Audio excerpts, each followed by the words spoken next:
Bueno, vamos a empezar entonces con la clase de hoy que corresponde a los ejercicios de catálisis. Bueno, hasta el momento ustedes en el curso han visto diferentes maneras de modificar la velocidad de una reacción, como modificar la concentración de alguna de las especies que participan en la ley de velocidad. También estudiaron el efecto de la temperatura sobre la velocidad de una reacción química. Después, en algún momento, cuando podamos ver en el laboratorio, también van a ver que hay otras formas de modificar la velocidad, por ejemplo, variando la fuerza iónica. Todo esto, a todo esto le vamos a tener que sumar el fenómeno de catálisis que ustedes ya empezaron a ver en el teórico. La catálisis ocurre por el agregado de una especie al medio de reacción que no participa de la ecuación estequiométrica y lo que va a provocar es un aumento, ¿sí? Pequeñas cantidades de esa especie que agregamos va a provocar un aumento en la velocidad de esa reacción.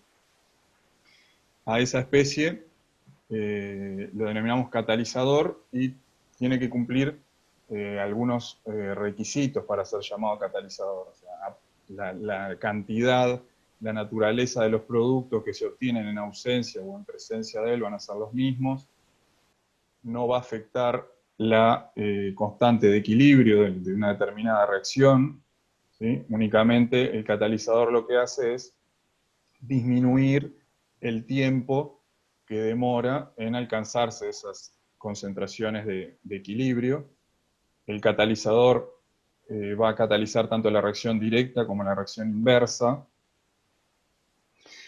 Eh, Su concentración no puede disminuir, o sea, no se consume durante la reacción. Sí puede llegar a aumentar en algunos casos que llamamos autocatálisis, que si han visto en cursos de analítica, por ejemplo, donde valoran permanganato o valoraron peróxido con permanganato, que al principio ustedes agregaban pocas gotas de permanganato y ahí después necesitan agitar un tiempo o calentar para que desaparezca el color y después seguir valorando. Eso es porque uno de los productos, que en ese caso es el manganeso más 2, es el propio catalizador. Entonces la concentración en ese caso aumentaría. Pero lo que no puede pasar es que la concentración de catalizador sea menor que al inicio, o sea, no se puede consumir.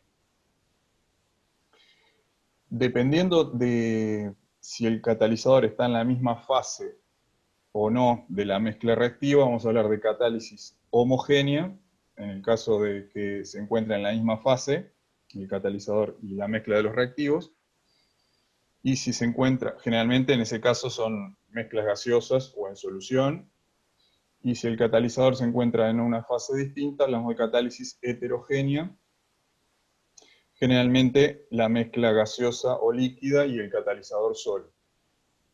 Después, más adelante, también van a ver la catálisis enzimática, que tiene características tanto de homogénea, porque en realidad, al ser el tamaño tan chico de las enzimas, formalmente podría considerarse una catálisis homogénea porque está en solución, pero también tiene características de lo que sería la catálisis heterogénea por la presencia de los sitios activos en las enzimas. Pero en la clase de hoy lo que vamos a ver son los tres ejercicios que están propuestos de catálisis homogénea en el repartido, y generalmente nos sobra un poco de tiempo, así que adelantamos algún ejercicio de la parte de absorción que ustedes ya terminaron de ver con Jorge ayer. ¿Sí? Bueno, vamos a empezar con el ejercicio 1, que dice: la reacción de isomerización del compuesto A en B es catalizada por una especie I. Dicha reacción se estudia en presencia de concentraciones variables de I. Para cada una de estas concentraciones, en experiencias con avances lo bastante altos, el gráfico del logaritmo de A en función del tiempo da una recta. Los valores de las pendientes de dichas rectas para la experiencia realizada en ausencia de la especie I y en presencia de diferentes concentraciones se resumen en la tabla y nos dan una tabla en donde vemos distintas concentraciones que se utilizaron de catalizador y un valor de la pendiente del gráfico logaritmo de A versus tiempo. Y nos dice, propongo un mecanismo para esta reacción que esté de acuerdo con los datos experimentales, fundamente su respuesta, determine la o las constantes involucradas en dicho mecanismo. Bien. Bueno, así que tenemos una reacción A para dar B, catalizada por una especie I, y lo que nos dan como dato es que, variando la concentración del catalizador, tenemos que distintas experiencias que se realizaron, el logaritmo de A versus tiempo da una recta. Ahí, ¿qué nos estarían dando como dato? O sea, ¿qué información nos dan al decirnos que el logaritmo de A versus tiempo da una recta para conversiones altas?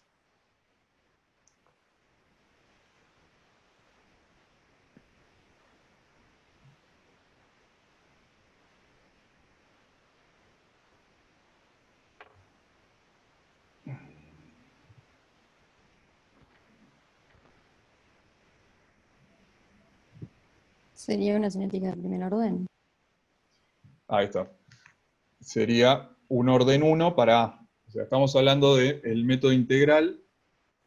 Sí, recuerdan, el método integral, uno de los métodos cinéticos que vieron en el curso, en donde lo que hacían era suponer un orden, llegar a una ecuación linealizada, integrando la ecuación, y graficar para, si los datos se ajustan a una recta, verificar ese orden, y si no, suponían otro orden. Y ahí se aclaraba que se debería trabajar a conversiones elevadas, porque como se va a ajustar los datos a una recta, si ustedes trabajaban a conversiones relativamente bajas, puede ser que más de un orden se les pudiera ajustar a una recta. Entonces lo que nos dan es eso, es que tenemos reacción de orden 1 respecto al reactivo. ¿Sí? Entonces, yo podría plantear que la velocidad definida como la desaparición del reactivo A respecto al tiempo va a ser igual a una constante aparente por la concentración de reactivo elevado a la 1. ¿Por qué hablo de una constante aparente? Bueno, porque siempre recuerden que cuando trabajo con un catalizador van a existir dos mecanismos que están, ¿sí?, actuando simultáneamente, el mecanismo no catalizado y el catalizado. ¿No? Siempre la velocidad va a venir dada por la suma de las dos, de las velocidades que aporta cada uno de los dos mecanismos. ¿No? En muchos casos, después van a ver que se desprecia el aporte, digamos, del mecanismo no catalizado, pero en realidad uno siempre plantea que la velocidad va a ser la suma, ¿no?, de la velocidad del mecanismo no catalizado más el del mecanismo catalizado.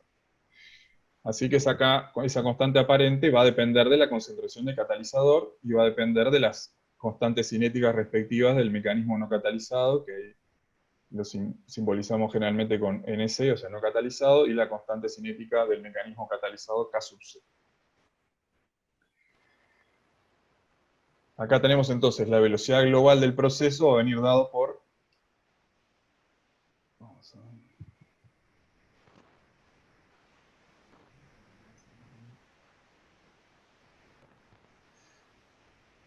No puedo entrar a...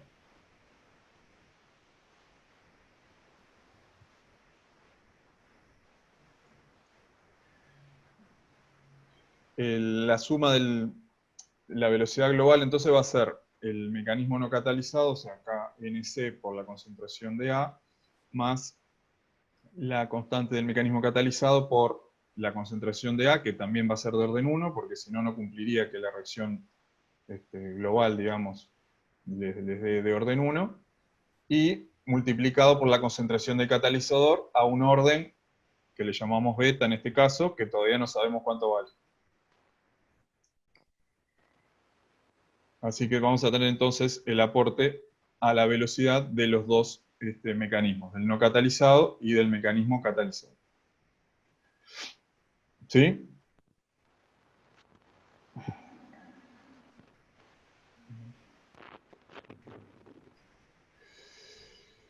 Así que entonces tenemos que la velocidad la podemos expresar de esa forma, con la suma de las dos leyes de velocidad correspondientes a cada uno de los mecanismos, podemos entonces sacar factor común A y nos quedaría KNC en este caso más KC por la concentración de catalizador elevado a la beta.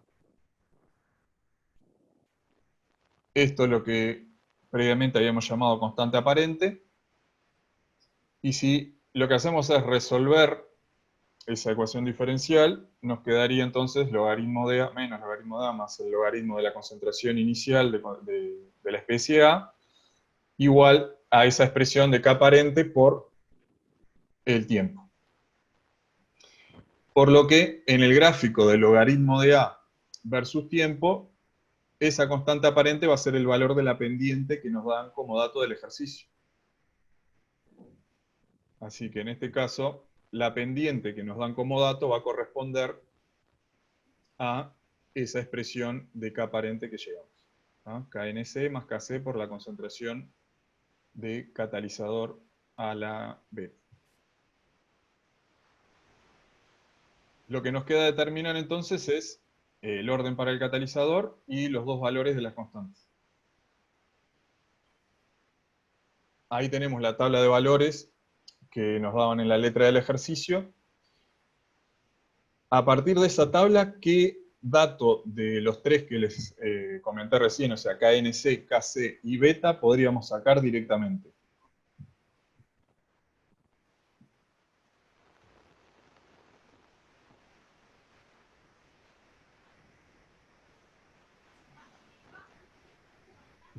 KNC.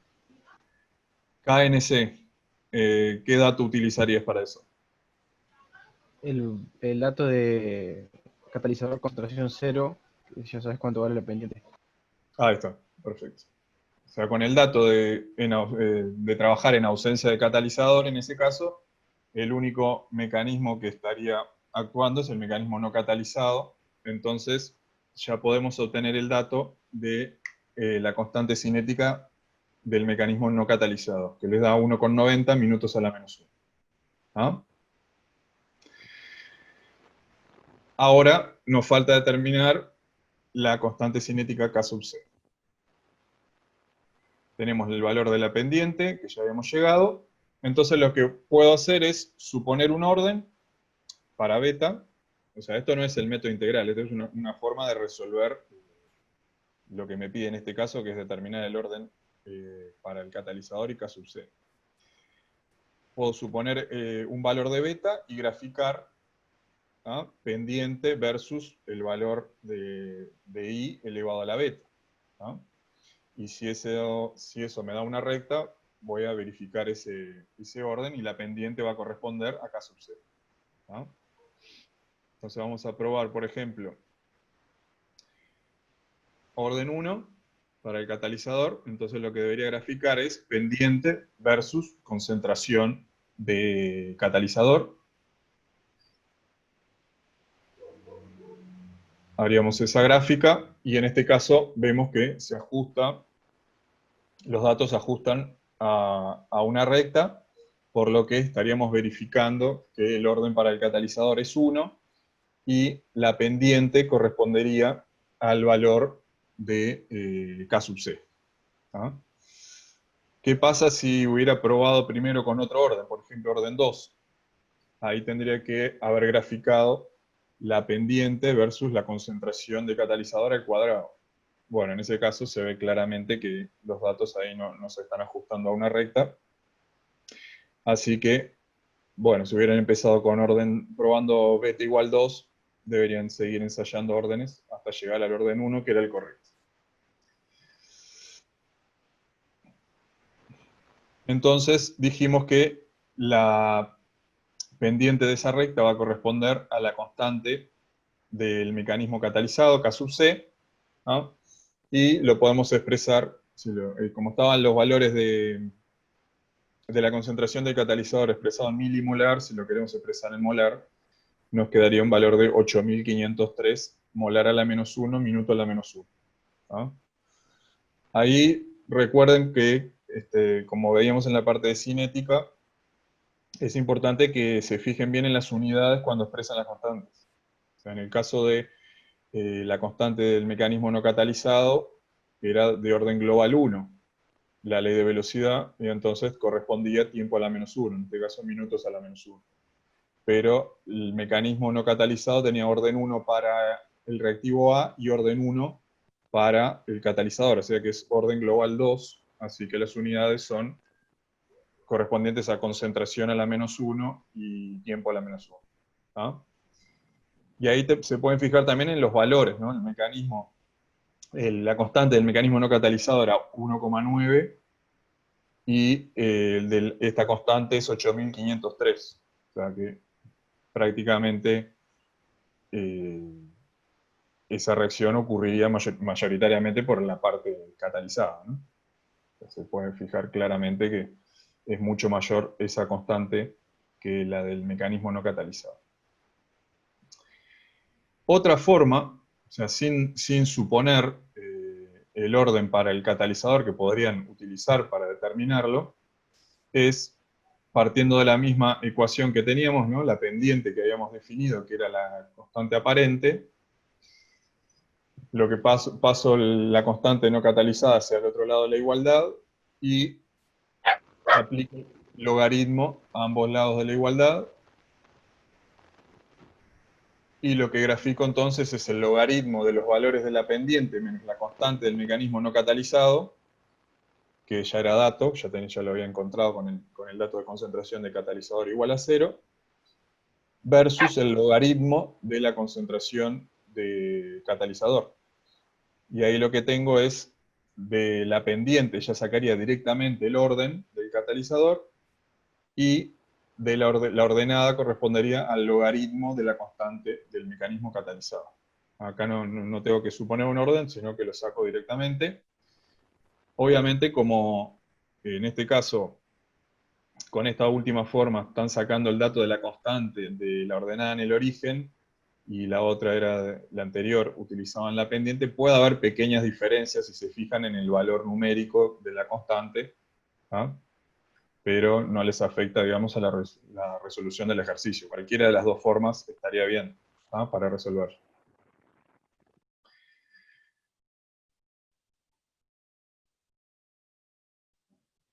Y después lo que les pedía en la última parte era el mecanismo de la reacción, o sea, plantear un posible mecanismo, que en este caso para la reacción catalizada lo más sencillo es plantear este tipo de una reacción A para dar B, un mecanismo bastante sencillo, una reacción elemental. Y en el mecanismo catalizado teníamos entonces orden 1 para el reactivo y para el catalizador.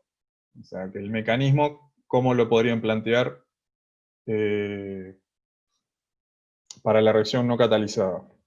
Para la reacción catalizada, perdón, ¿cómo podrían plantear el mecanismo de reacción?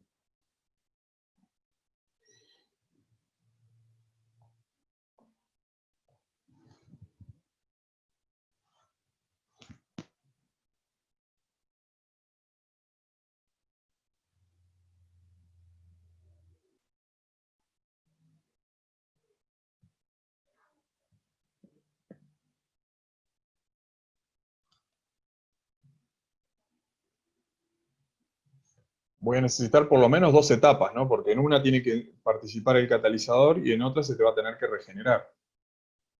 Así que en la reacción catalizada, entonces, vamos a tener primero una etapa en donde podría colocar el reactivo reaccionando con el catalizador para dar un intermediario, y esa etapa sea la determinante, y luego ese intermediario en otra reacción rápida se descompone dando el producto y regenerando el catalizador. Entonces, con ese mecanismo cumpliría con la ley de velocidad, ya que la etapa lenta es la primera, entonces me quedaría Kc por la concentración de A por la concentración de I, que fue la ley de velocidad que obtuve en el ejercicio, ¿no?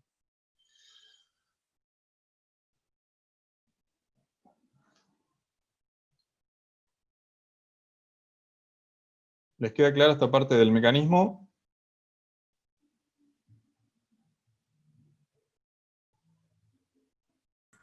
Sí.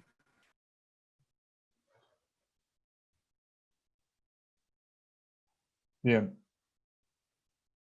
¿Alguna duda? antes de pasar al siguiente. Yo tengo una duda con respecto a la primera parte.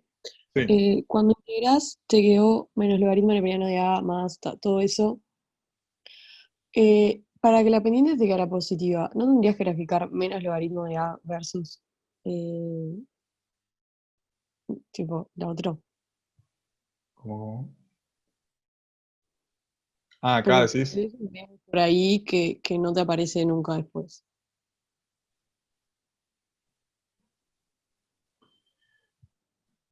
Puede ser, o sea, el valor de la el valor de la pendiente, o sea, según los datos que te daba el ejercicio, son positivos. O sea, que si Claro, vos graficás logaritmo de A versus tiempo, digo, para orden uno, la pendiente va a ser negativa. Entonces, deberías graficar menos logaritmo de A versus tiempo, es lo que decís está. vos. Sí, Sí, sí, sí, gracias. estoy de acuerdo.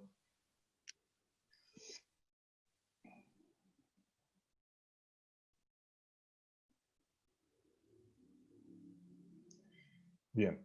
Bueno, pasamos al siguiente entonces. Que dice, la cinética de la reacción elemental en solución A más B para dar P se estudia mediante el método de las velocidades iniciales. O sea que B0 es menos la diferencial concentración respecto al tiempo en condiciones iniciales. En presencia de un compuesto C, en la solución se observa un aumento de la velocidad inicial, presumiblemente por la existencia de otro mecanismo simultáneo al de la reacción principal en el que C actúa como catalizador. De las distintas mediciones de velocidad inicial en presencia de C, que le llamamos B0C, y en ausencia de C, que es directamente solo B0, se obtienen los siguientes comportamientos.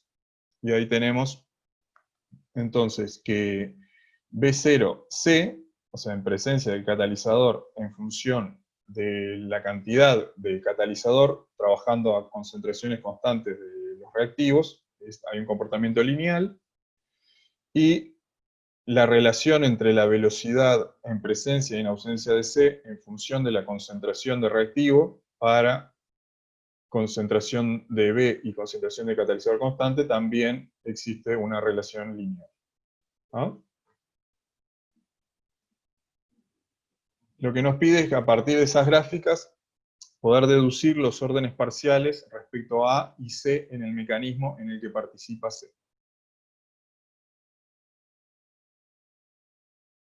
Así que si tenemos la reacción A más B para dar P, en ausencia de C, ¿cómo sería la ley de velocidad?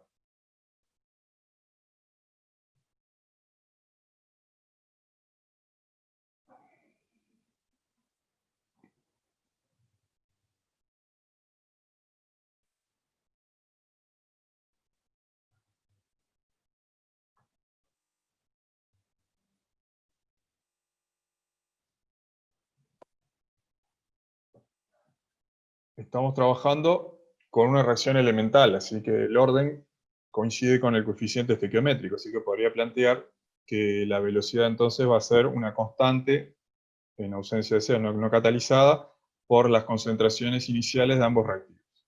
¿Sí? Y en presencia del catalizador, la velocidad va a venir dado por la suma de los dos mecanismos, del mecanismo no de la ley de velocidad del mecanismo no catalizado y de la ley de velocidad del mecanismo catalizado. Así que va a ser entonces lo que ya tenía para el mecanismo no catalizado y entonces para el mecanismo, la ley de velocidad del mecanismo catalizado, no conozco los órdenes, así que le vamos a llamar entonces alfa al orden para A, beta al orden para B y gamma al orden para el catalizador C. ¿Sí? Bueno, entonces ahora voy a ver qué puedo sacar con cada una de las gráficas, qué información puedo sacar.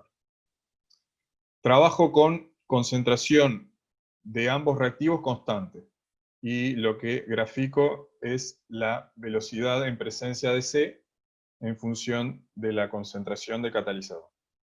Así que a partir de esta última velocidad en presencia de C, puedo sacar de factor común, ¿ah? Teniendo en cuenta que todo eso va a ser constante, voy a poder sacar todo esto de factor común y me quedaría, entonces, el dato que me da el ejercicio para esa gráfica es que hay un comportamiento lineal, hay una relación lineal entre esa velocidad y la concentración de catalizador. ¿Ah?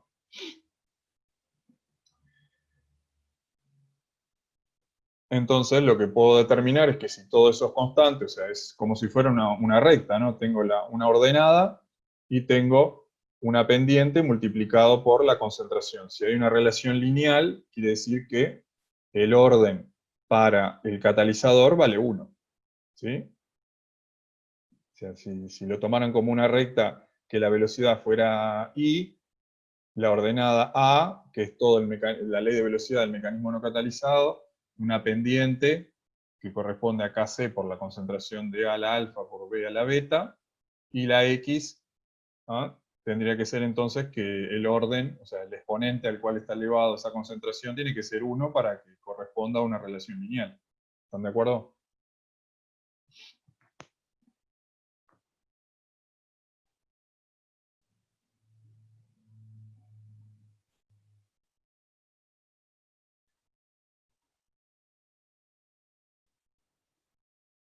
¿Sí?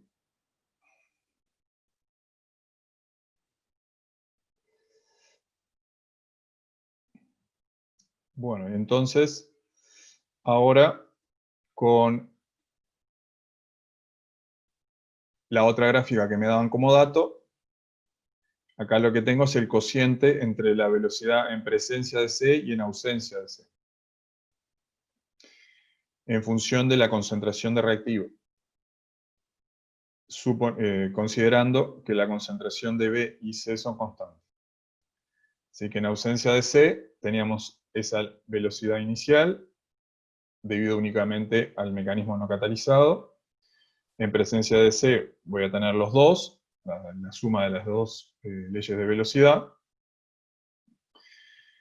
Y lo que me da la gráfica es el cociente, así que voy a plantear entonces el cociente entre ambas leyes de velocidad. Y acá me quedaría,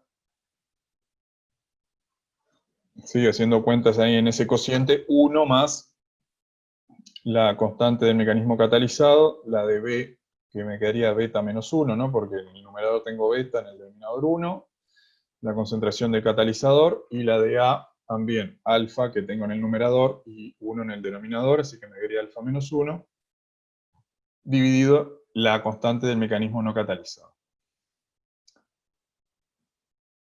Estoy trabajando con B y C constantes, así que las constantes cinéticas y esas concentraciones, todo eso va a ser constante.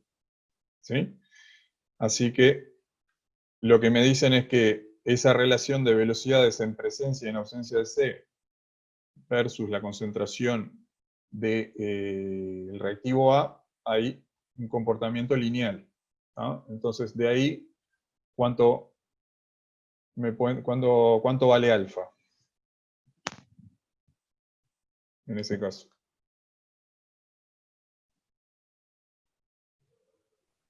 Dos. Ahí está. Alfa vale 2.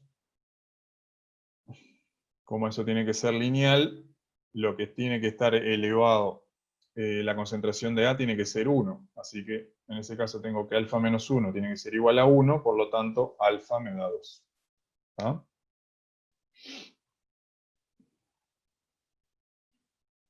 ¿Queda claro esto?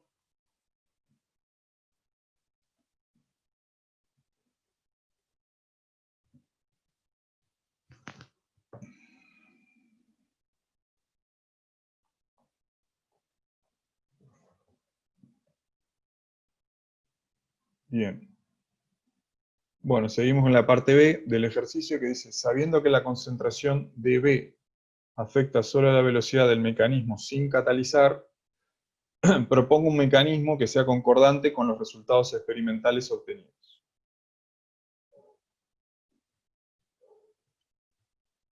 Bueno, lo que me están diciendo entonces es que la concentración de B no aparece en la ley de velocidad del mecanismo catalizado, o sea que va a ser orden 0. Por lo tanto, la velocidad de reacción viene dado por esa suma de leyes de velocidad. lo que tenemos que proponer es un mecanismo para el mecanismo catalizado, ¿no? Teniendo en cuenta esa ley de velocidad, Kc A al cuadrado por C. ¿Cómo podríamos plantear un posible mecanismo que cumpla con esa ley de velocidad?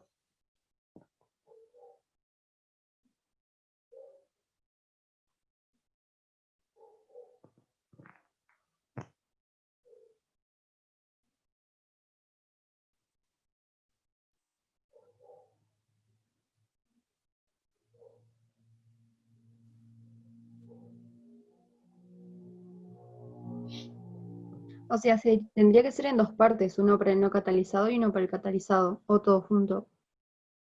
El no catalizado te dicen que es elemental. Ah, O está. sea que te piden solo que plantees el mecanismo, digamos, del catalizador. Con esa ley de velocidad, y tiene que cumplir la ley que te aparece ahí, ¿no? O sea, que A al cuadrado por C. Tiene que cumplir eso, y tiene que cumplir, digamos, algo similar a lo que vimos en el ejercicio anterior, o sea, plantear una serie de etapas que cumplan con esta ley de velocidad.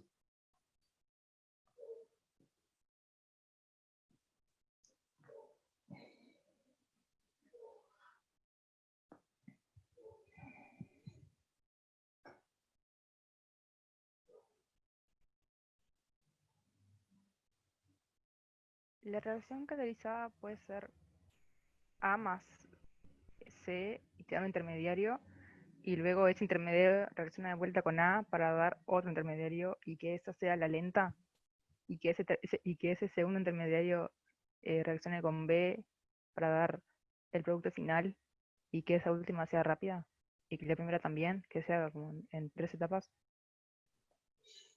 Eh, lo que pasa es que ahí, si planteas que la lenta Es la del es medio. es la del medio, me parece que el intermediario no te va a cumplir con esta ley, me parece, ¿eh? Porque, o sea, vamos a ver cuál es la que está propuesto y después vemos esa posibilidad, pero vos lo que tenés que plantear, una posibilidad también es que partieras de una reacción en donde 2A reaccionara con C para dar un intermediario. Esa sería, por ejemplo, la etapa determinante, y después ese intermediario que está formado por 2 de A con C te dé el producto y te regenere el catalizador y te regenere 1 de A, porque la reacción era A más B para dar P. El tema que plantear una reacción trimolecular es muy poco probable que ocurra. Entonces uno tiene que tratar de plantear reacciones que involucren una molecularidad de 2, en lo posible. Ahí estamos hablando de, o sea, en la letra del ejercicio no le dicen quién es A, quién es B, o sea, reacciones trimoleculares elementales existen, son mínimas en la cantidad, es muy poco. Entonces una posibilidad de mecanismo de la reacción catalizada podría ser algo así. O sea, que reaccionara 1 de A con C para dar un intermediario, que ese intermediario reaccionara con otra de A para dar otro intermediario y que ese fuera la etapa lenta, y que después, porque aparte, en el caso que me planteaban recién, o sea que B tendría que aparecer después de la lenta, ¿no? También, ese es otro dato importante, porque B no aparece en la ley de velocidad. O sea que B uno lo tiene que colocar en una etapa posterior a la lenta.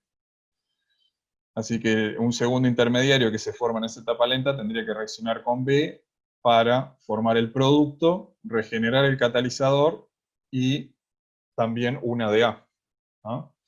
Uno al sumar esas tres etapas, tienen que llegar a la reacción A más B para dar P, ¿no?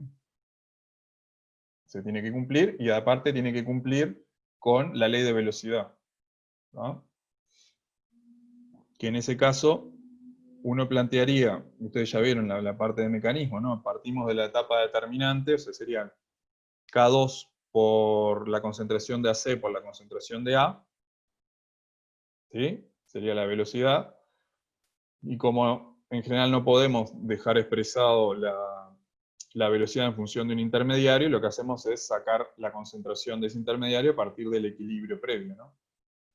Entonces, les quedaría en el global, digamos, la velocidad les quedaría según la nomenclatura de las constantes que pusimos en ese mecanismo, les quedaría K2 por K1 sobre K-1 por la concentración de A al cuadrado por la concentración de C. ¿Ah? O sea, la concentración, el K sub C, ese que tenemos definido ahí, según el mecanismo ese que planteamos, sería K2 por K1 sobre K-1.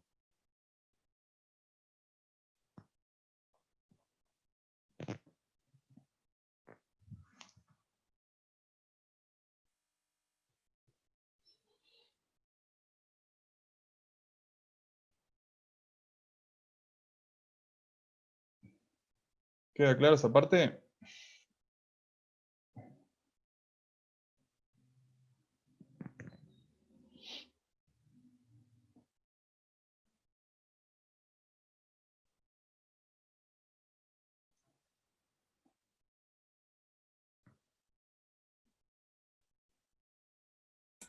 Sí, quedó.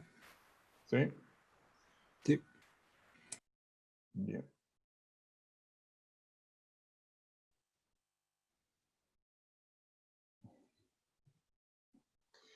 Bueno, el tercer ejercicio dice, la reacción en solución A más B para dar P transcurre en forma apreciable a 25 grados en ausencia de catalizador, siendo su constante de equilibrio 1,39 a esa temperatura. La reacción puede ser catalizada por un compuesto C soluble.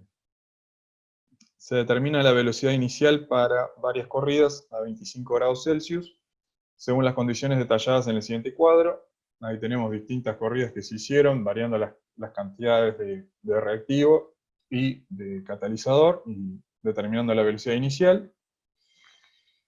Nos dicen, sabiendo que la ecuación cinética es de ese estilo, ¿no? Una velocidad inicial K aparente por concentración de A por inicial por concentración de B inicial, donde K aparente es una constante cinética, justo tengo acá cartelito pero dice concentración inicial de C, determinar la ecuación que vincula K aparente con la concentración inicial de C, calcular las constantes de dicha ecuación e indicar su significado.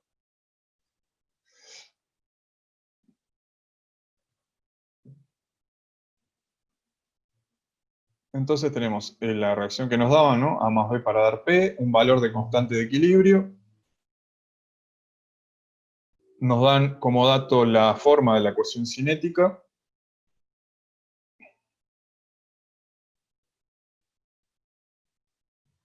Así que entonces tenemos nuevamente que la velocidad es la suma de la ley de velocidad del mecanismo no catalizado y del mecanismo catalizado.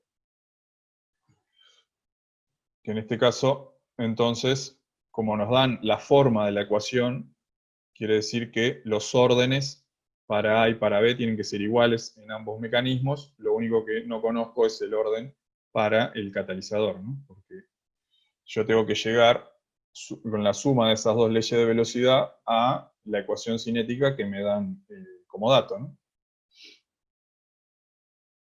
Así que esa constante aparente que me da la letra va a ser entonces esa constante del mecanismo no catalizado más la constante del mecanismo catalizado por la concentración del catalizador al alfa, ¿no?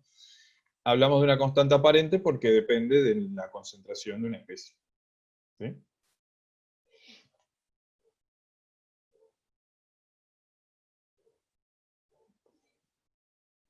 Entonces lo que necesitamos es determinar ese orden para el catalizador y los dos valores de constante, ¿no?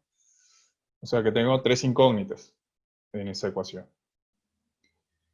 Y tengo tres corridas que se hicieron, ¿no? Entonces voy a tratar de llegar a tres ecuaciones y que voy a tener tres incógnitas para poder entonces resolver y poder obtener entonces alfa y los dos valores de las constantes cinéticas. A partir de la experiencia 1, ¿sí? Como tengo los datos de velocidad, tengo los datos de concentración de A, B y del catalizador, puedo llegar entonces a esa ecuación 1. ¿Sí? Operando ahí en esa primer igualdad, me quedaría entonces 100 es igual a la constante del mecanismo no catalizado más Kc por 1 al alfa. ¿Ah? Lo mismo puedo plantear con la ecuación, con la corrida 2. ¿Ah? Llego a otra igualdad, en este caso 180 es igual a KNC más Kc por 2 al alfa. ¿Sí?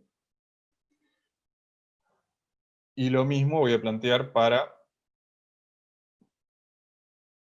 la corrida 3, ¿ah? Que en este caso me da 60 es igual a KNC más Kc por 0,5 al alfa. Así que tengo 3 ecuaciones y tengo 3 incógnitas. Tengo que ver cómo resolverlo para llegar a esos 3 valores, de alfa y de las dos constantes. Bueno, una posibilidad es ir suponiendo valores de alfa. Ahí hay distintas formas de resolverlo. O sea, 3 ecuaciones tienen 3 incógnitas en un sistema determinado, ¿no? O sea, que van a tener valores únicos, tanto el orden como las dos constantes. Digo, ahí cada uno tiene su forma para resolver esos sistemas. Una posibilidad es ir probando valores de alfa, que en este caso alfa no puede ser 0. O sea, es un valor que lo ponemos acá para que vean cómo es el sistema, pero ya se podían dar cuenta viendo en la tabla de valores, porque al aumentar la concentración de catalizador, al aumentar la concentración de C, aumenta la velocidad, o sea que no tiene mucho sentido plantear que el orden para el catalizador sea 0, ¿no? O sea que ese orden no habría que probarlo. Entonces lo que puedo ir probando es otro valor para alfa, por ejemplo 1, ¿no? Si alfa vale 1, entonces llego a esa primera ecuación que me relaciona la constante del mecanismo catalizado con la no catalizada. A partir de la ecuación 2 llego a otra igualdad que involucra esas dos constantes.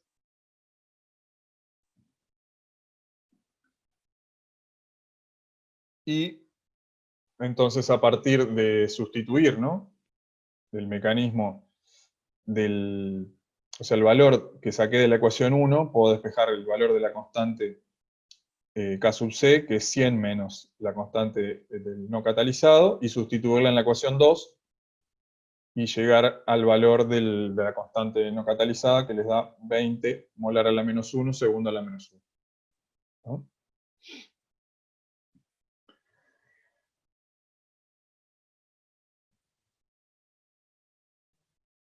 Después, como ya tenían el valor, ya tenían despejado K sub C, que es 100 menos KNC, entonces tenemos ahí ya despejado también el valor de la constante del mecanismo catalizado. ¿No?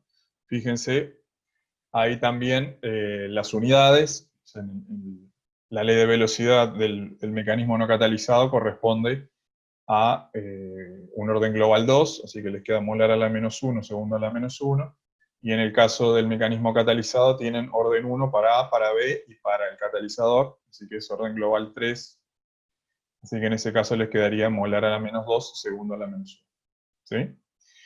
Y lo que pueden hacer para verificar es tomar la experiencia 3 y colocar los valores de las constantes y del orden para ver si realmente hicieron las cuentas bien o despejaron bien las dos primeras ecuaciones. Así que sustituyen ahí en la ecuación 3 y se cumple la igualdad, o sea que los valores que determinaron son los correctos. ¿No?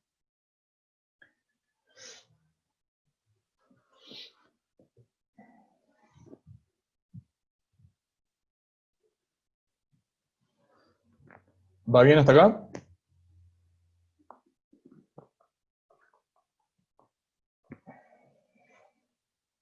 ¿Alguna duda de la resolución?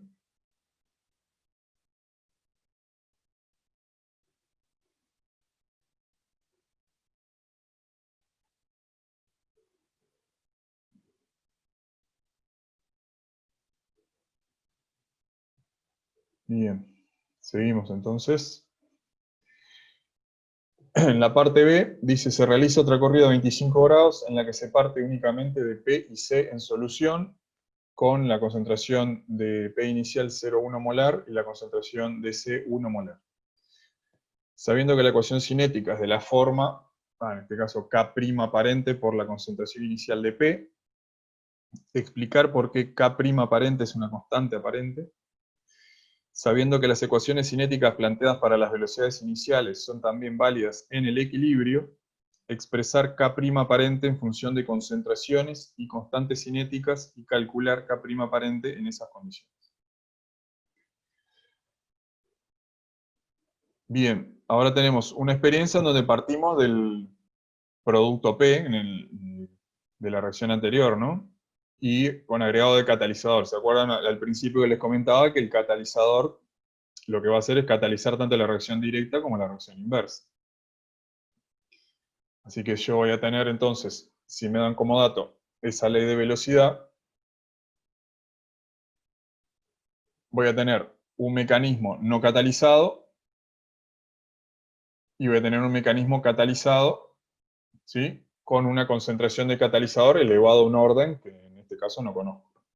¿Tá?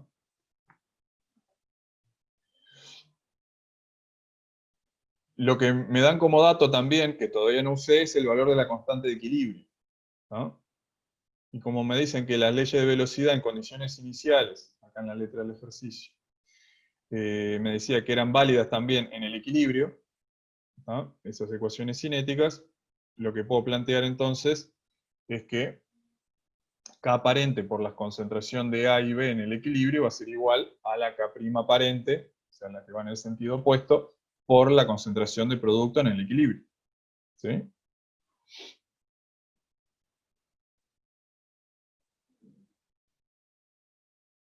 Y entonces ahora sí voy a poder utilizar el valor que me daban de la constante de equilibrio. La constante de equilibrio en ese caso definida, ¿sí?, si uno despeja ahí la presión, la especie P en el equilibrio sobre la concentración de A por B, me quedaría entonces que la constante de equilibrio es K aparente sobre K' aparente. ¿Ah?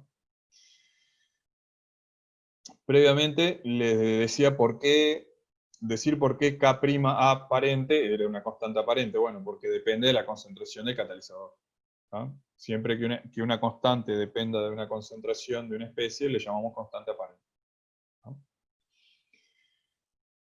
Así que en este caso tenemos el valor, que es dato del ejercicio de la constante de equilibrio, y en este caso tenemos el valor de K aparente, K' aparente. Nos pide despejar K' aparente, ¿no? De la parte anterior, teníamos que la constante aparente era KNC más KC por la concentración del catalizador a la 1, ¿sí?, que habíamos sacado previamente, alfa igual a 1. Ahora estamos trabajando con una concentración de catalizador de 1 molar. ¿No? Los valores de las constantes van a seguir siendo los mismos. ¿No? Si trabajamos a la misma temperatura, los valores van a seguir los mismos. Y por lo tanto, la constante aparente en este caso me da 100 molar a la menos 1, segundo a la menos 1. Como tengo el dato de la constante de equilibrio, lo único que hago es despejar de ahí la K' aparente, ¿no?, que en este caso me da 71,9 segundos a la menos 1. ¿Sí? En ese caso corresponde, como era la ley de velocidad, la especie P elevado a la 1, corresponden las unidades de segundo a la menos 1. ¿No?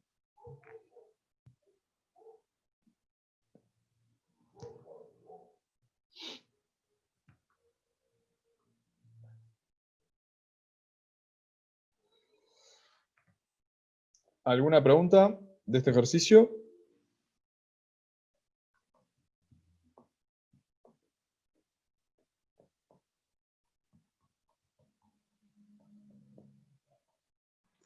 Ahí en la K' aparente, decir que es de orden 1 proviene de dónde, de cuál parte del ejercicio. ¿La K' aparente? O sea, el orden que es 1 para poner las unidades. De acá. De la ley de velocidad que dice que es K' aparente por la especie P elevado a la 1. Bien, gracias. ¿Sí?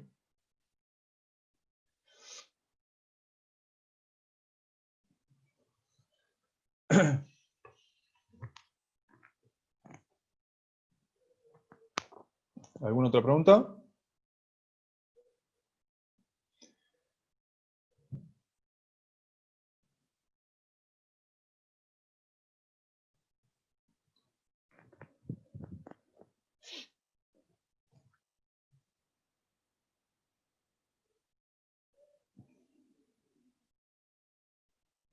Bien.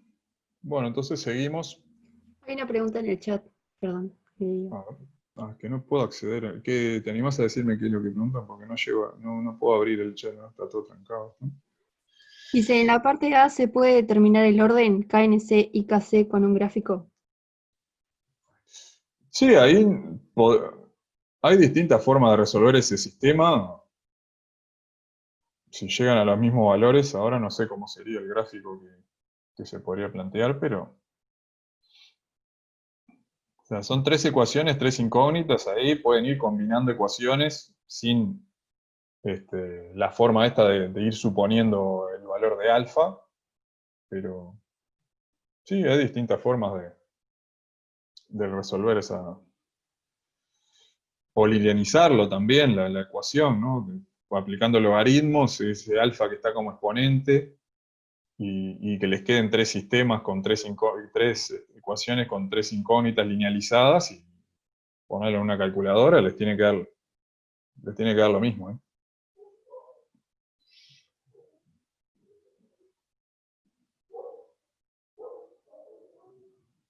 ¿Sí?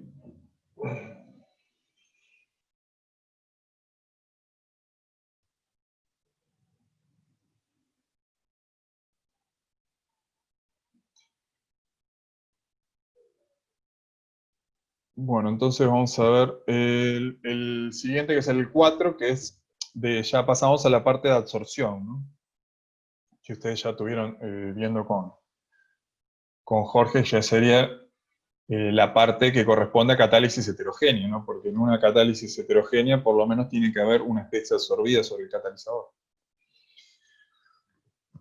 Entonces, vamos a hacer el ejercicio 4, que dice, para el nitrógeno absorbido sobre una muestra de cierto metal a 77 Kelvin, los volúmenes absorbidos corregidos a ppn por gramo de metal son frente a la presión de nitrógeno, y les dan como dato la presión y el volumen absorbido de nitrógeno, expresado en centímetros cúbicos por gramo de sólido.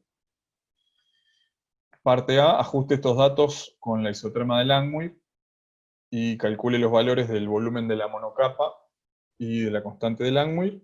Y la parte B, calcule el volumen absorbido a 0,45 atmósferas utilizando la isoterma de Langmuir.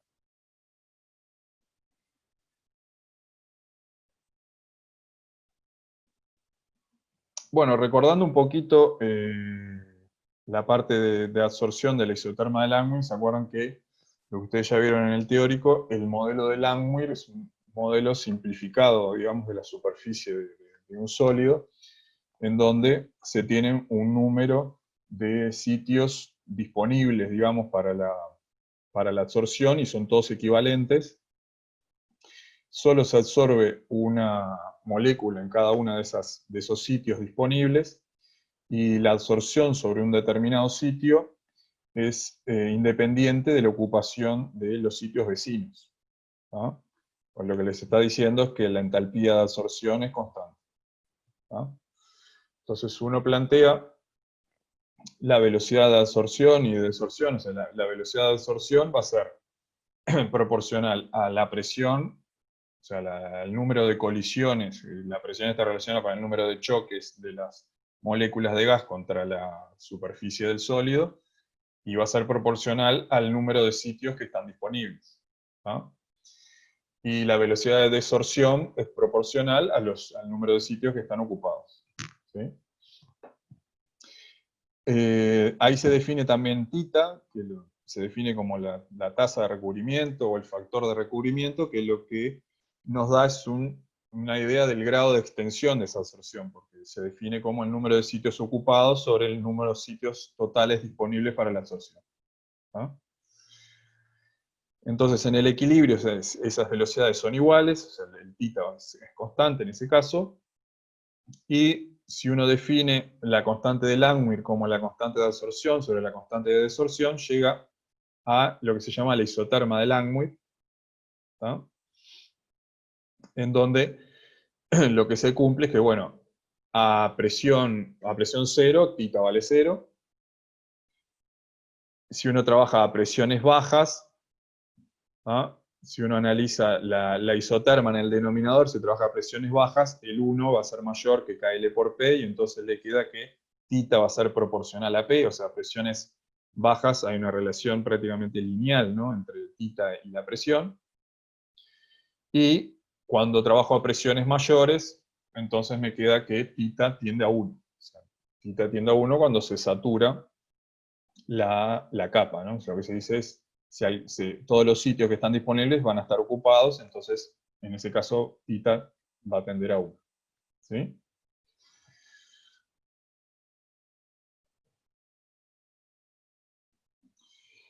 Para obtener los datos, lo que se obtiene a partir de esa isoterma de Langmuir es el volumen de la monocapa, ¿sí?, y la constante de Langmuir.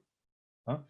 Lo que se hace, o sea, experimentalmente, es uno tiene un sólido, lo que hace primero es limpiar, lo que se dice, porque en realidad uno cuando va a colocar el sólido tiene moléculas absorbidas, nomás del aire, de la atmósfera. Entonces ese sólido se calienta, se hace vacío, ¿ah?, para dejar la superficie limpia, y uno va colocando un gas, que en este caso decía que era nitrógeno, que es el que se utiliza más comúnmente, y uno va registrando, mide una cierta presión inicial, espera que se alcance el equilibrio, y por diferencia saca cuánto es el volumen que está absorbido de nitrógeno, y después lo que va haciendo es trabajando a diferentes presiones hasta que llega a describir toda la isoterma, digamos. El dato interesante que uno va a sacar es el volumen de la monocapa, o sea, cuál es el volumen, digamos, absorbido sobre una capa, que es lo que plantea Langmuir, ¿no? Que no hay absorción sobre esa capa, sino que cuando se alcanza, digamos, la saturación de la capa, θ va a tender a 1. ¿No? Para eso, entonces, lo más sencillo es linealizar esa expresión, ¿sí? O sea, la isoterma de Langmuir, linealizarlo, que es invertirla y multiplicarla por el volumen de la monocapa. Y en ese caso llegan a esa expresión linealizada, ¿no?, que es 1 sobre el volumen absorbido, va a ser igual a 1 sobre la constante de Langmuir por el volumen de la monocapa por P, más 1 sobre el volumen de la monocapa. O sea que uno lo que va a tener que graficar es 1 sobre el volumen versus 1 sobre la presión. ¿No? De la ordenada va a sacar el volumen de la monocapa, y con ese valor ingresa a la pendiente y despeja K sub L. ¿Sí? Así que lo que hacemos es tomar los datos que me daba la letra, datos de presión, de equilibrio y del volumen absorbido, y graficar entonces la isoterma de Langmuir linealizada. ¿Ah? De ahí entonces obtenemos el dato de la pendiente y de la ordenada en el origen.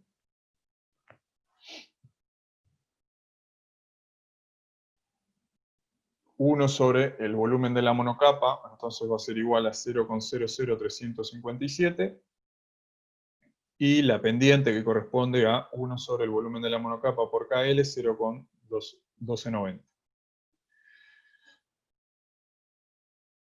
Despejando, como les comentaba, de la ordenada el volumen de la monocapa, les da 280,36 centímetros cúbicos por gramo, y la constante de Langmuir, en este caso 0,028 atmósferas a la menos 1. ¿Ah? Así que en general, en los ejercicios, cuando les planteé que se determine a partir de la isoterma de Langmuir el volumen de la monocapa, siempre tienen que hacer el mismo procedimiento, es tener la ecuación linealizada y tener datos, o sea, lo que se grafica en la isoterma, o los datos que uno les puede dar en lugar del volumen de la monocapa, a veces puede ser, o puede estar en masa, o puede estar en moles, pero siempre va a ser un valor que corresponde por gramo de sólido, y les van a dar la presión a la cual se determinó ese volumen absorbido, ¿no? Pero el procedimiento es siempre el mismo, es utilizar la ecuación linealizada del isoterma de Langmuir. Sí les aclara, ¿no?, que la absorción es tipo Langmuir. Utilizar la ecuación linealizada y despejar el volumen de la monocapa y despejar KI.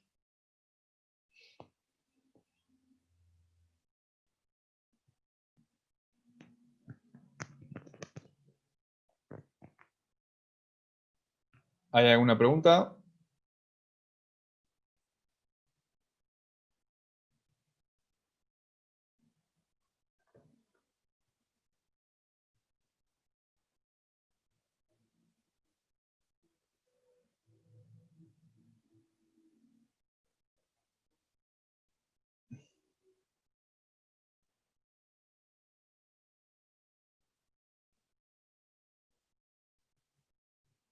¿Nada?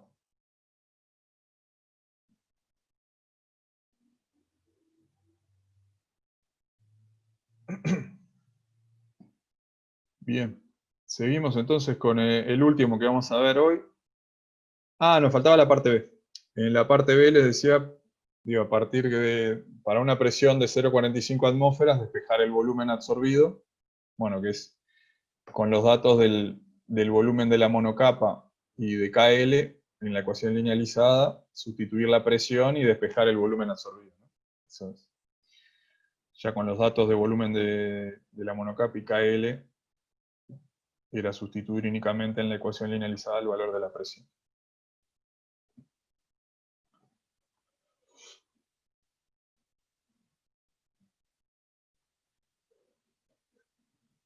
Ahora sí, vamos a ver el ejercicio 7, que dice, para nitrógeno absorbido sobre cierta muestra de polvo de óxido de zinc a 77 Kelvin, los volúmenes absorbidos recalculados a ppn por gramo de óxido de zinc en función de la presión de nitrógeno son, y nos dan los valores de la presión en torr y del volumen recalculado a ppn. Nos dan como dato el punto de ebullición normal del nitrógeno, que es 77 Kelvin.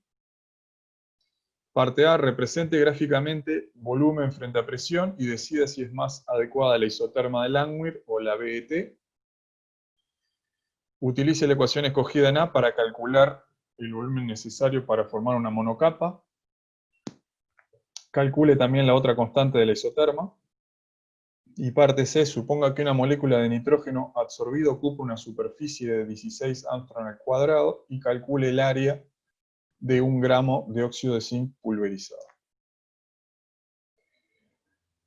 Así que la primera parte, entonces tenemos que graficar volumen versus presión y ver qué tipo de isoterma es, si una tipo Langmuir o la BET.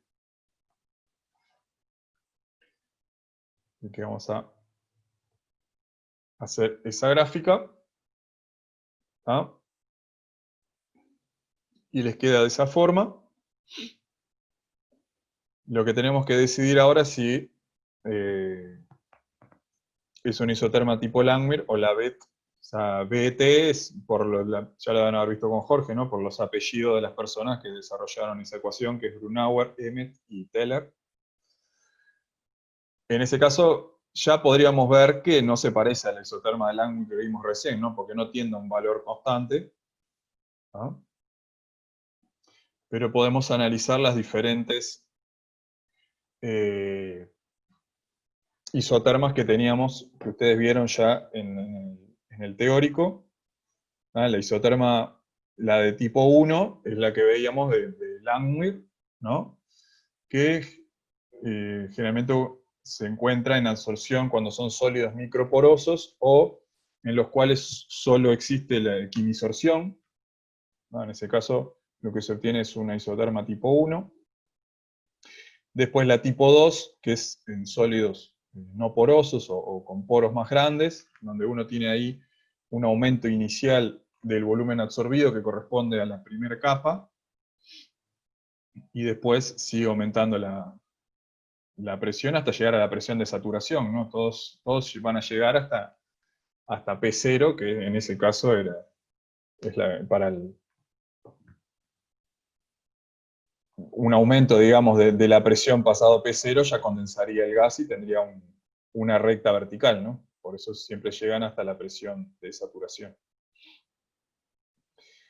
Después tenemos bueno, ahí en la isoterma tipo 2 tenemos ahí diferente valor de la entalpía de absorción entre la primera capa, sería absorbida, que sería una interacción absorbato-absorbente, con las diferentes, o sea, lo que permite es una absorción en multicapa, ¿no? Entonces las segundas capas ya serían una interacción adsorbato-adsorbato, que tienen una entalpía de absorción menor, ¿no?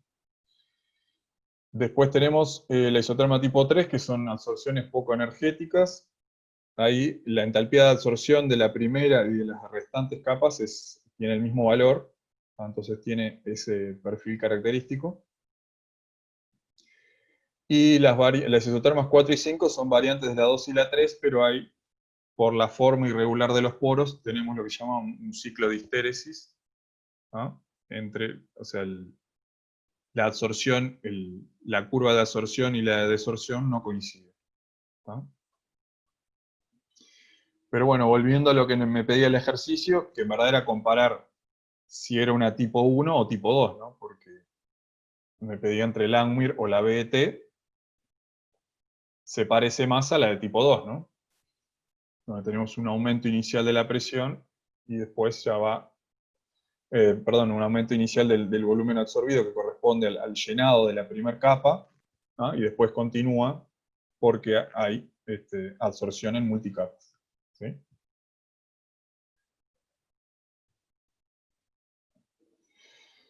Ustedes tienen esa ecuación que la vieron con Jorge, ¿no? Para la isoterma de BET, o sea, lo que plantea la isoterma BET respecto a la de Langmuir es que hay una absorción, aparte de lo que planteaba Langmuir, que solo había digamos, sobre un sitio se podía absorbir una única molécula, en la BET permite absorción, o sea, en cada sitio puede haber varias moléculas absorbidas, ¿no? Con la diferencia que la entalpía de absorción es mayor para la primera que para la siguiente. O sea, para la siguiente son todas equivalentes, salvo para la primera que es mayor, ¿no? Mayor en valor absoluto, ¿no? Porque las entalpías de absorción son mayoritariamente negativas, ¿no? O sea, tiene un valor más negativo la primera absorción que la siguiente. Ahí tenemos la ecuación para la isoterma BT. La presión reducida es la presión de trabajo sobre la presión de saturación, que es la presión atmosférica en este caso, ¿no? Y después tienen la otra constante C, que está relacionado con la diferencia de energía de absorción de la primera capa con la siguiente, ¿no? Es una constante adimensional. La presión expresada en milímetros de mercurio, ¿no? Porque me daban en Thor los valores, 760 milímetros de mercurio. Así que lo que necesito calcular es ese cociente de presión reducida sobre volumen multiplicado por 1 menos la presión reducida, graficar ese cociente versus la presión reducida, ¿no? Entonces, tengo que, con los datos del ejercicio que me daban de presión y de volumen, ¿no?, construirme esa tabla de datos, ¿no?, y a partir de eso, graficar, ¿no?, ese cociente de PR sobre volumen 1 menos PR versus la presión reducida, y en este caso la isoterma BT, o sea, la parte lineal no es en todo el rango de presiones reducidas, sino se estudia en un rango entre 0,05 y 0,35, 0,40, dependiendo del sólido, que es donde se llena la primera capa, ¿no?, donde se llena la monocapa, digamos, inicial. Así que ahí ustedes únicamente toman la parte lineal para sacar el valor de la pendiente y el valor de la ordenada. ¿Sí? El valor de la ordenada entonces va a ser 1 sobre el volumen de la monocapa por C, y el valor de la pendiente, C menos 1, multiplicado por el volumen de la monocapa por C. Entonces de la ordenada sacarían el producto del volumen de la monocapa por C, ese producto lo colocan en la pendiente y despejan C primero, y después despejan el volumen de la monocapa. ¿No? Un poquito más complicado que la parte del Langmuir. ¿No? Ahí tienen los valores que me da para esa parte que se cumple linealidad. El valor de la pendiente me da 1,1672 y el valor de la ordenada 0,0165.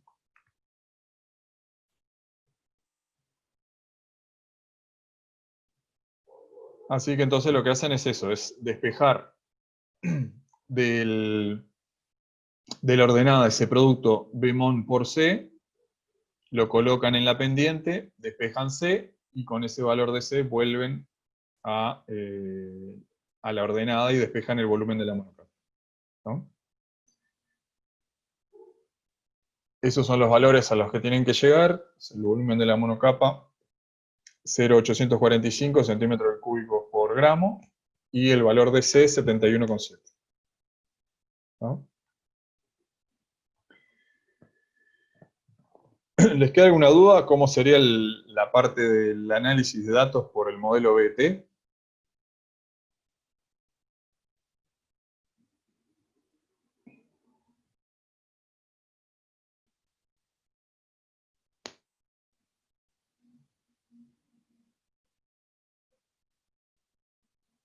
O sea, tienen que acordarse siempre, porque como ustedes después lo van a hacer en la calculadora, se olvidan del rango en el cual se cumple la linealidad, ¿no?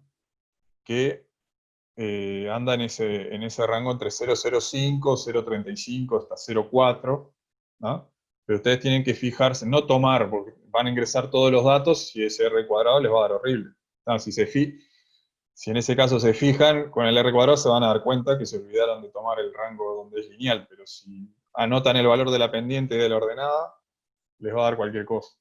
¿No? Tienen que fijarse bien los datos que se ajustan a una recta para tomar eso que corresponden al llenado de la primera capa. ¿Sí? Bueno, y la siguiente parte, les decía, vamos a volver a la letra. Suponga que una molécula de nitrógeno absorbido ocupa una superficie de 16 Armstrong al cuadrado y calcule el área de 1 gramo de óxido de zinc pulverizado. O sea, lo que nos pide acá es calcular el área específica, que es para lo que se utiliza en este tipo de experimentos, ¿no? Como una forma de caracterizar un sólido, es determinar el área específica. En este caso, como estamos usando nitrógeno, sabemos que cada molécula de nitrógeno va a ocupar una superficie de 16 Armstrong al cuadrado, ¿no? ¿Cómo se calcula esa área específica? O sea, yo el dato que tengo es el volumen de la monocapa, que está en centímetros cúbicos por gramo. O sea, el área se expresa comúnmente en metros cuadrados por gramo. O sea que yo tengo que llegar a un valor de metros cuadrados por gramo. Y tengo el dato del volumen de la monocapa y tengo lo que ocupa una molécula de nitrógeno, que son 16 Armstrong al cuadrado. Entonces, el volumen de la monocapa, ¿qué es dato? Si lo divido entre el volumen que ocupa un mol, ¿ah?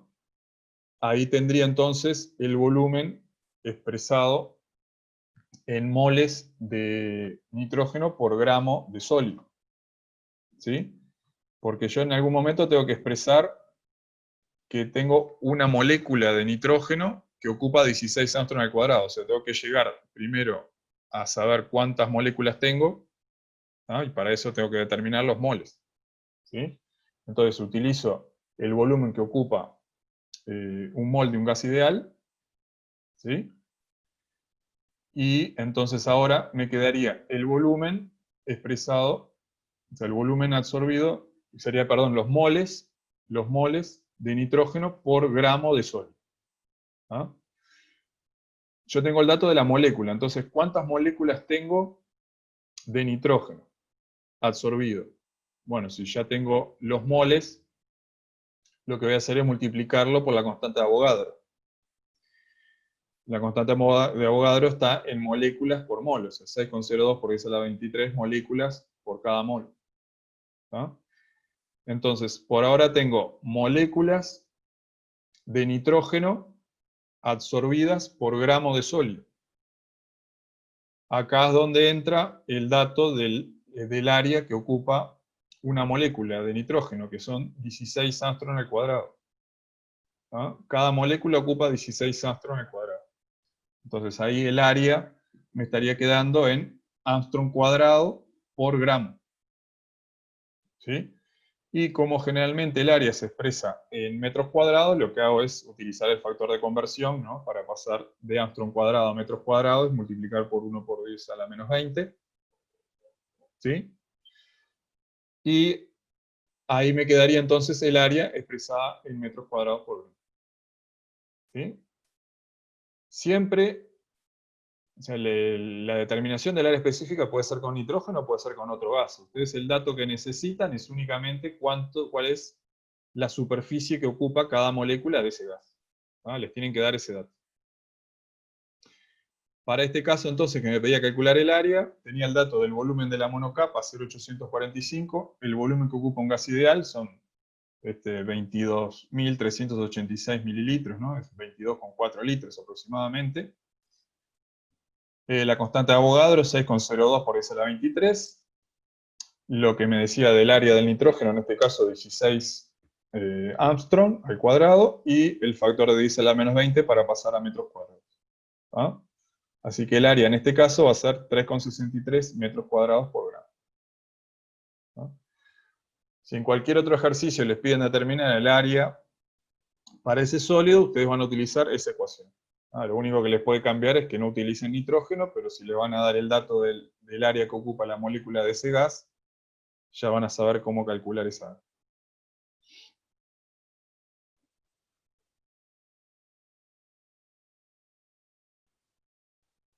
¿Alguna pregunta?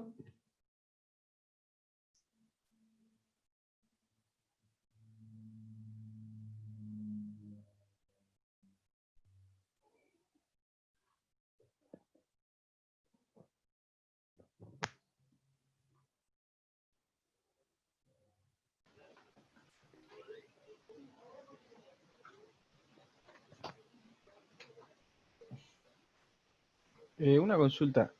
Sí. Al principio en el ejercicio dice que se recalculan los volúmenes a PTN. ¿Eso por qué se hace? No, eso es, antiguamente se hacía así, es una forma siempre de expresar, digamos, como dato, para que esté todo normalizado, digamos, expresarlo en condiciones de a 0 grados Celsius y una atmósfera. Siempre son los volúmenes en condiciones normales. Antiguamente es como una costumbre que se mantiene de expresar los volúmenes, recalcularlos a PTN. Lo mismo con, por ejemplo, en flujo de gases y eso, cuando uno habla, uno tiene que informar, por ejemplo, un flujo de un gas, lo informa siempre en condiciones normales. Porque si no, uno tendría que informar la temperatura a la cual trabajó y es más complicado.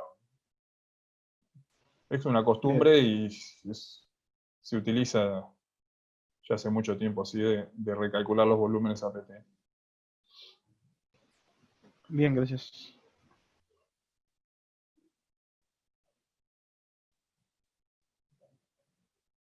¿Alguna otra pregunta?